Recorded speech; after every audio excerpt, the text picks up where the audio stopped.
there, it's Wendy Smith here. I thought I'd pop on today quickly to discuss social media, how it may be a positive or a negative influence on your mental health and well-being.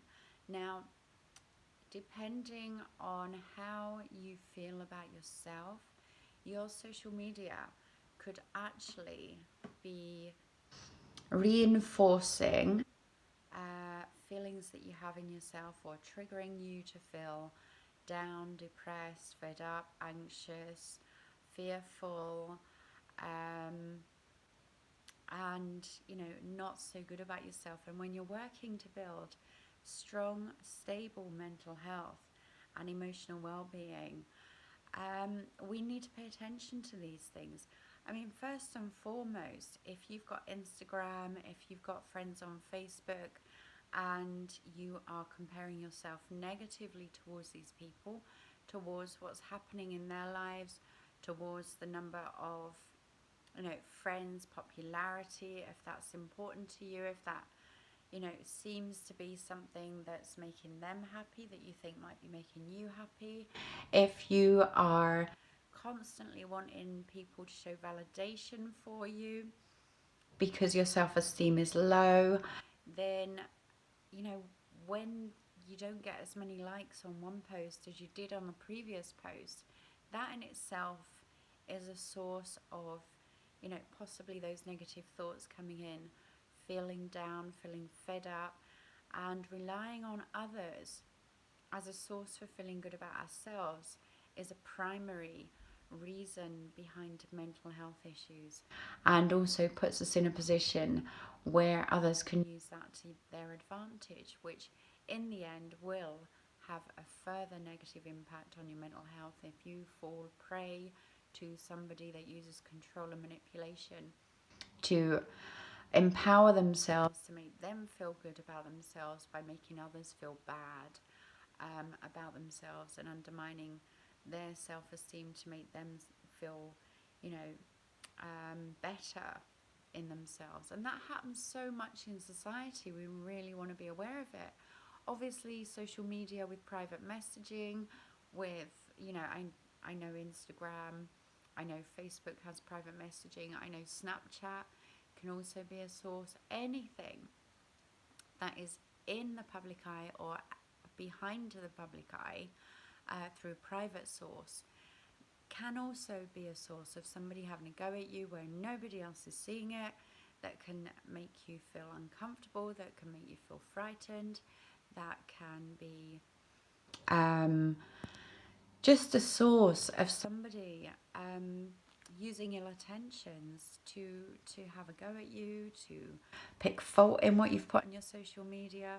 So many things are happening with social media these days when it's misused and not in the way that we're meant to be using it. It's supposed to be a contact, seeing how things are going for each other, but obviously it can trigger.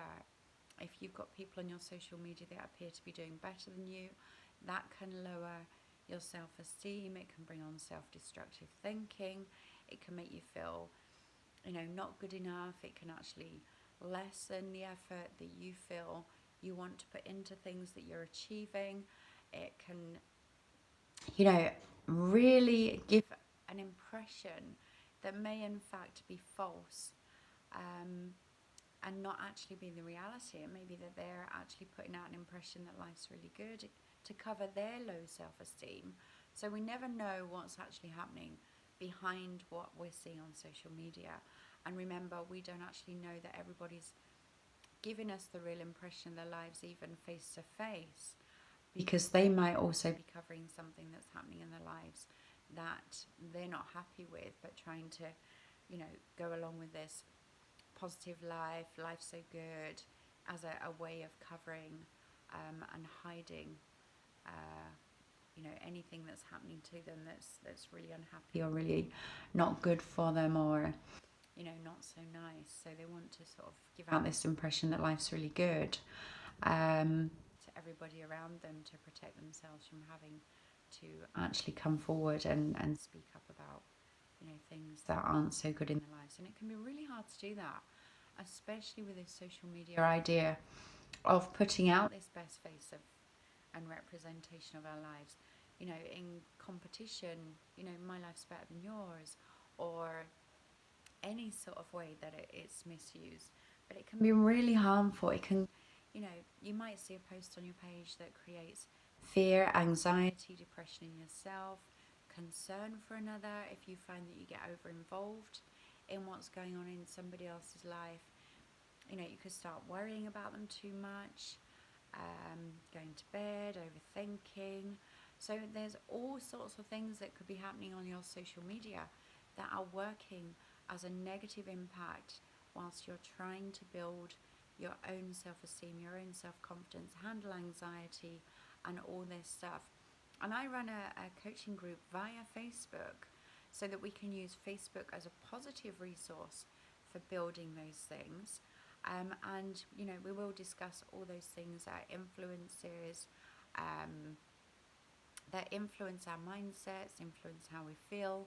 We will build your self-esteem, we will build your confidence on the other side of that, whilst learning how to recognize also how, you know, there's certain people out there that, you know, use us, take advantage of us.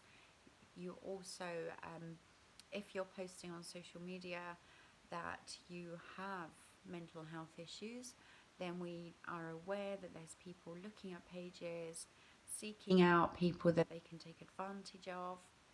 And you may find that all of a sudden you start getting attention from somebody that, you know, then has the intention, or, you know, not aware even that, you know, by having that mental health issue, you're actually giving them an excuse for treating you badly.